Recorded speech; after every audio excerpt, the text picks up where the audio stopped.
Step by step जो है अपन connect रहे कि अपना आर्टिकल कहाँ गया, बुक करवाया था, बुक करवाने के बाद कहाँ जा रहा है, फिर वो डिलीवरी स्टेटस तक अपने को पता रहना चाहिए। एक्चुअल में क्या है, अपने आरएमएस ऑफिस तक आने में कई बार ऐसी समस्या होती है कि जैसे नेट नहीं चलता है, तो नेट नहीं चलता है तो अपन फिर उसको वर्ड पैड पे या नोट पैड पे काम कर देते हैं, तो उसका स्टेटस जो है अपडेट नहीं होता। तो उसी लिए अपने आरएमएस लेवल पर बीसीपी टूल का एक बनाया गया, तो बिजनेस कनेक्टिविटी प्लान। इसमें क्या होता है, अपने आरएमएस लेवल पर दो फाइलें बनती है। पहली फाइल होती है बैग रिसीव और बैग डिस्पैच, एक्सेल में ही ये फाइलें बनती है। और दूसरी फाइल होती है बैग क्लोज और bag receive, bag open sorry. तो इन दोनों फाइलों को जब अपन एक्सेल में करेंगे तो इनका जो सबसे पहले काम करना है अपने को फाइल को सेव करने का, कि सेव किस तरह से करना है। तो ये मैंने एक कॉपी बनाई है, ये आप ले लो, बीच बीच में लो, इधर आप ले लो। इसमें स्टेप बाय स्टेप भी मैंने दे रखा है कि किस तरह से इसको फाइल फॉर्मेट को सेव करना है। फाइल को सेव करने का सबसे पहला तरीका यही है कि उसको पहले सेव करेंगे अपन किस फॉर्मेट में, YY, MM, DD, HH और MM में। यानी इसका मतलब ये है कि सबसे पहले अपन सन डालेंगे, कौन सा सन है, फिर उसके बाद में महीना, फिर दिनांक, फिर हावर और फिर मिनट। इस प्रकार जैसे अब अपन जो है सेव करेंगे तो सबसे पहले डालेंगे फैसिलिटी आईडी। अब फैसिलिटी आईडी जिस भी ब्रांच में अपन को काम करना है, जैसे ICS में करना है तो ICH की फैसिलिटी आईडी होगी, पार्सल में करना है तो पार्सल की फैसिलिटी आईडी होगी, और रजिस्ट्री में करना है तो रजिस्ट्री की फैसिलिटी आईडी होगी। उसके बाद में अंडरस्कोर लगाकर सेट नंबर, सेट 1 जेन सेट 1 में कर रहे हैं तो जेन सेट 1, जेन सेट 2 में कर रहे हैं तो जेन सेट 2। उसके बाद में आता है event date and time. Event date and time का मतलब ये है कि आप किस दिनांक को काम कर रहे हो और किस समय काम कर रहे हो, तो वो समय इसमें आएगा। तो मैंने इसके उदाहरण के लिए दे रखा है, जैसे अपन ने ICH में काम किया तो ICH की फैसिलिटी आईडी डाल दी अपनी, फिर अंडरस्कोर डाल के जेन सेट 2, फिर अंडरस्कोर 2022, फिर उसके बाद में 11वां महीना, 23 तारीख और 18 बजे से काम चालू हुआ।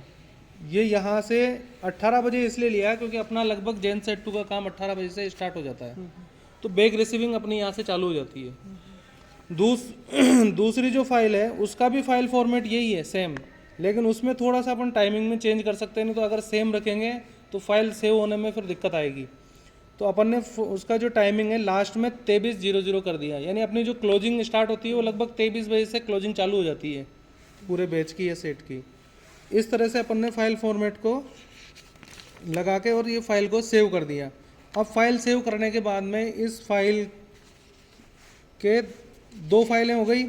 इन दोनों फाइलों में फर्स्ट जो फाइल है उसके जो अलग अलग कॉलम हैं, bag barcode, bag receive from dispatch to CSI ID, और बैग टाइप, बैग स्टेटस और बैग वेट, इनको मैंने प्रत्येक को अलग अलग नीचे जो है डिस्क्राइब किया है। जैसे बैग बारकोड जो दिया हुआ है, अब अपन फाइल नंबर 1 पे चल रहे हैं। सबसे पहले उसको ओपन किया अपन ने और उस पर काम करना चालू करेंगे, तो उसमें जो पहला कॉलम है वो बैग बारकोड का है।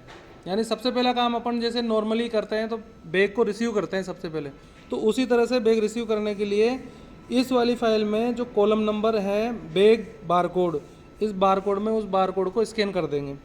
इसको स्कैन कर दिया।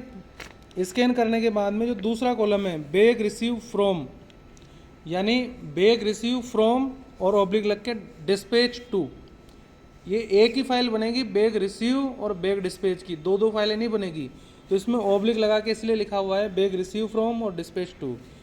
उसके बाद में कहाँ से ये बैग आया है, अब इसमें ये ध्यान रखने की आपको 100% ज़रूरत है कि जब आप जिस ऑफिस से बैग रिसीव कर रहे हो उस ऑफिस की ही फैसिलिटी आईडी होनी चाहिए।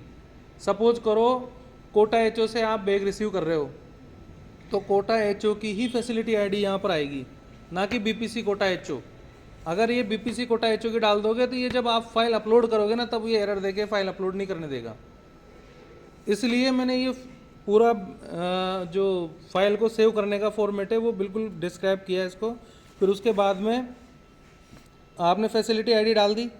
अब आपको फैसिलिटी आईडी कहाँ से लेनी है आपको पता नहीं है, तो मैंने एक फाइल बनाई है ऑल मेल ऑफिसेस के नाम से, जिसमें पूरे इंडिया के ऑफिस, पोस्ट ऑफिस, अपने आरएमएस ऑफिस, एसआरओ ऑफिस और ये जो सेक्शन है वो सारों की फाइल है एक। उसके अंदर जैसे आपके हाथ पे आया वो लेबल पे लिखा हुआ है कोटा एचओ, तो आप उसमें जाओ हेड पोस्ट ऑफिस के कॉलम में, उस ऑल मेल ऑफिसेस वाली फाइल में, और उस हेड ऑफिस में कोटा एचओ को कंट्रोल F करके सर्च करो तो वहाँ कोटा एचओ आएगा। उस कोटा एचओ के सामने जो फैसिलिटी आईडी लिखी हुई है उस फैसिलिटी आईडी को आप कॉपी करेंगे और यहाँ पर पेस्ट कर देंगे। और यहाँ पर पेस्ट करने के बाद में फिर आप आगे चलेंगे। अब बैग टाइप का मतलब है कि बैग कैसा है, स्पीड पोस्ट है, रजिस्ट्री है या पार्सल है। अगर स्पीड पोस्ट है तो SP, पार्सल है तो PP और रजिस्ट्री है तो RP। ये लिख देना, ये हाथ से लिख देना, टाइप कर देना। फिर उसके बाद में आता है बैग स्टेटस, यानी बैग स्टेटस का मतलब होता है कि आप बैग का क्या कर रहे हो, ओपन कर रहे हो, रिसीव कर रहे हो, क्लोज कर रहे हो या डिस्पैच कर रहे हो। तो अपनी जो ये फाइल है सिर्फ और सिर्फ 2 ही यूज़ के लिए है, बैग रिसीव और बैग डिस्पैच। तो अब इसमें अपन ने बैग रिसीव कर रहे हैं अपन, तो बैग रिसीव में RD का मतलब बैग रिसीव। और डिस्पैच अगर करेंगे, जैसे अपन ने बैग बना लिए, सारे बैग क्लोज कर लिए, अब बैगों को डिस्पैच भी तो करना है, तो बैग डिस्पैच जब करेंगे तो यहाँ पर DI आएगा। तो इसमें हमेशा ये ऑब्लिक लगा के ही करेंगे? नहीं, ऑब्लिक लगा के नहीं, ये तो ऑब्लिक का, ये तो परफॉर्मा है, ऊपर लगा हुआ है। ये ऊपर परफॉर्मा लगा हुआ है, बना हुआ है। आपने को तो सिर्फ अगर RD है, रिसीव कर रहे हैं तो RD लिखना है और डिस्पैच कर रहे हैं तो DI लिखना है। और बैग वेट का अगला कॉलम है बैग वेट। अब बैग वेट में ये आपका स्व विवेक है, आप इसमें 1 किलो वेट डालो, 5 किलो डालो, 3 किलो डालो, जो भी है, जैसा जिस बैग का जैसा वेट हो वो बैग वेट आप डाल दो। ये आपकी रिसीविंग हो गई, यानी बैग रिसीव हो गया। और आपने जो बैग क्लोज किए उन बैगों को डिस्पैच करने के लिए आप यहाँ पर आएंगे वापस इसी फाइल में। अभी सपोज करो रिसीविंग चल रही है, सारे बैग रिसीव हो गए। रिसीव होने के बाद में अपन ओपन करेंगे अभी दूसरी फाइल में। तो रिसीव करने के बाद अपन ने रिसीव कर लिया, उस दूसरी फाइल में ओपन कर लिया, बैग क्लोज कर दिए। अब डिस्पैच करेंगे तो इस फाइल में वापस आएंगे अपन। इस फाइल का सिर्फ और सिर्फ 2 यूज़ है, बैग रिसीव और बैग डिस्पैच, इसके अलावा कोई यूज़ नहीं है इसका। बैग डिस्पैच करेंगे तब भी यही है, किस ऑफिस को डिस्पैच किया उसकी फैसिलिटी आईडी डाल देंगे और उसके बाद में अपन सेव कर देंगे। अब दूसरी फाइल आती है, जब बैग अपन ने रिसीव कर लिया, बैग रिसीव करने के बाद में आता है बैग ओपन और बैग क्लोज। 2 काम हैं वो अगली फाइल में होंगे। अब इसमें भी अलग अलग फॉर्मेट बनाए हुए हैं, कॉलम बनाए हुए हैं अलग अलग। इसमें दे रखा है सबसे पहले वही बैग बारकोड, सिंपल सा है। बैग बारकोड में बैग बारकोड डालना है आपको स्कैन करके। दूसरा कॉलम वही है बैग रिसीव फ्रॉम और क्लोज टू। ये एज इट इज़ इसलिए है क्योंकि अपन यहाँ पर जो क्लोज कर रहे हैं वो भी किसी को करेंगे और जहाँ से रिसीव कर रहे हैं, क्योंकि बैग को ओपन करना है अपने को। यानी वहाँ तो बैग का लेबल रिसीव किया था अपन ने, अब यहाँ बैग लेबल भी रिसीव होगा और आर्टिकल नंबर भी रिसीव होगा, दोनों रिसीव होंगे यहाँ पर। यहाँ पर अपन ने दे दिया बैग का ये फैसिलिटी आईडी, वही वहाँ ऑल मेल ऑफिसेज में जाओ, वहाँ से फैसिलिटी आईडी लेके और यहाँ पर पेस्ट कर दो। फिर बैग स्टेटस है, बैग स्टेटस में है कि बैग ओपन कर रहे हो या क्लोज कर रहे हो। अगर ओपन कर रहे हो तो OP और क्लोज कर रहे हो तो CL, ये आपको बैग स्टेटस में लेना है। बैग टाइप में SP बैग है तो SP, पार्सल बैग है तो PP और रजिस्ट्री बैग है तो RP। आर्टिकल नंबर, अब यहाँ पर आ जाता है, यहाँ आपको थोड़ा सा ध्यान देना है। आर्टिकल नंबर का जैसे कॉलम आता है तो ये आपको थोड़ा सा ध्यान देने वाला है कि आर्टिकल नंबर पर आप जो है स्कैनर का जो कैप्स लॉक है वो कैप्स लॉक को बंद कर दें। तो जब कैप्स लॉक को बंद कर दोगे तो कैप्स लॉक को बंद करने के बाद में वो आर्टिकल जो है कैप्स में चलेंगे। इसमें आर्टिकल जो स्कैनिंग है वो पूरी कैप्स लॉक में होगी, स्कैनिंग और जो भी टाइपिंग वगैरह डाटा एंट्री होगी वो कैप्स में होनी चाहिए। स्मॉल में होने पे ये दिक्कत करता है। तो ये यहाँ पर आर्टिकल स्कैन करना है आपको कैप्स में।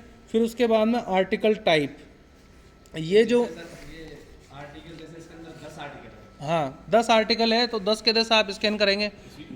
हाँ, एक के नीचे एक आता रहेगा।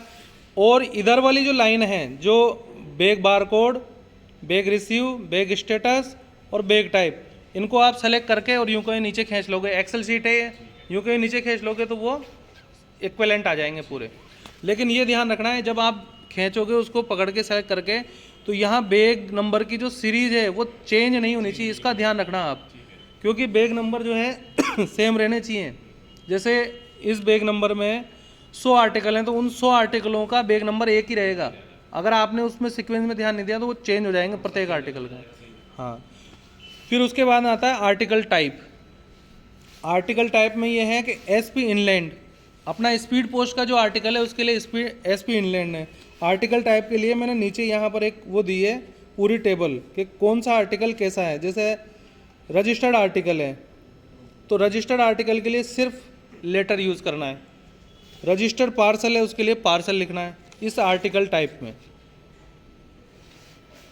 एक बार लिखना है, फिर उसके बाद में कॉपी करना है, कॉपी पेस्ट वाला सिस्टम है पूरा, और कुछ भी नहीं है। और अगला नेक्स्ट कॉलम है इंश्योर्ड। अगर आर्टिकल इंश्योर्ड है तो यस लिखो, और आर्टिकल इंश्योर्ड नहीं है तो एन लिखो। ये पूरा मैं अभी थ्योरेटिकल समझा रहा हूँ, इसको यूँ करें प्रैक्टिकल भी अभी मैं समझाऊंगा। और फिर उसके बाद में फाइल अपलोड करके भी बताऊंगा मैं आपको कि किस तरह से फाइल को अपलोड करना है। ये दोनों फाइलों का सेव करने का तरीका हो गया कि इसके अंदर कैसे डाटा एंट्री करनी है अपने को और कैसे इसको सेव करना है। सेव किस नाम से करना है वो भी अपन ने कर लिया, डेटा का एंट्री भी कर ली। अब आती है अगली स्टेप, इन सबको अपलोड करना। तो जब ये फाइलें दोनों सेव कर ली अपन ने, तो किसी भी नियमित कर्मचारी, जो बाबू है, जो सॉर्टिंग असिस्टेंट है, उसकी एम्प्लॉय आईडी लें। जैसे अपन काम करते ही हैं, आप किसी भी ब्रांच में जा सकते हैं, उसको उन पर्टिकुलर फाइल्स को लेके पेन ड्राइव में लेके आप किसी भी ब्रांच में, जिस भी, जैसे मान लो आज CSI CRC में नहीं चला, आज आप BCP पे काम कर लो एक्सेल पे। अगर उसी दिन SPC में काम चला है CSI पे, तो आप उन दोनों फाइलों को उठाओ और SPC में आकर किसी भी एम्प्लॉय आईडी की आईडी लेके लॉगिन करके, और उसको किस तरह से अपलोड करना है। अपलोड करने का सिंपल सा 2 से 3 मिनट का प्रोसेस है, ज़्यादा लेंथी प्रोसेस नहीं है। अगर आपकी फाइलें बिल्कुल ओके से हुई है तो सबसे पहले क्या करना है, एम्प्लॉय आईडी को सेप में लॉगिन करना है। लॉगिन करने के बाद जो मेनू बार खुलेगा, उस मेनू बार के जस्ट नीचे टी कोड डालना है, ZIPVS_BCP। जैसे ही आप इसको डालकर एंटर करोगे, आपके सामने एक विंडो खुलेगी।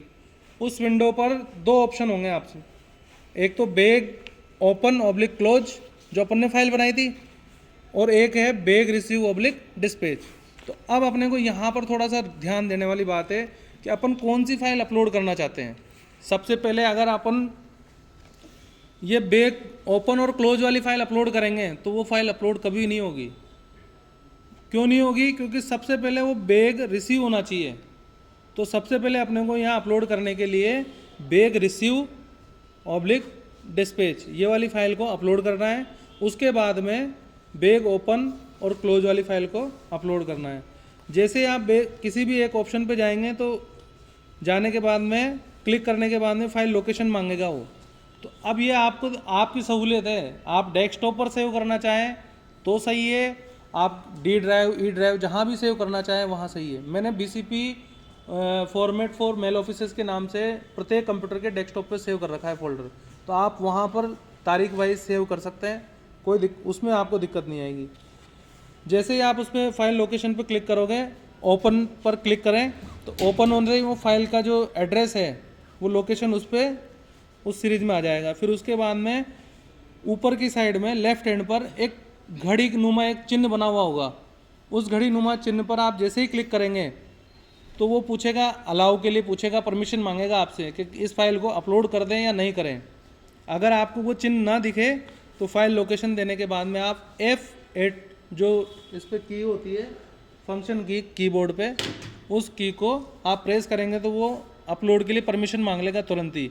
तो जैसे परमिशन मांगेगा तो आपको सिर्फ और सिर्फ अलाउ करना है, डिनाई नहीं करना है। उस पर अलाउ और डिनाई का 2 ऑप्शन आएंगे, तो आपको अलाउ ही करना है, अलाउ बस।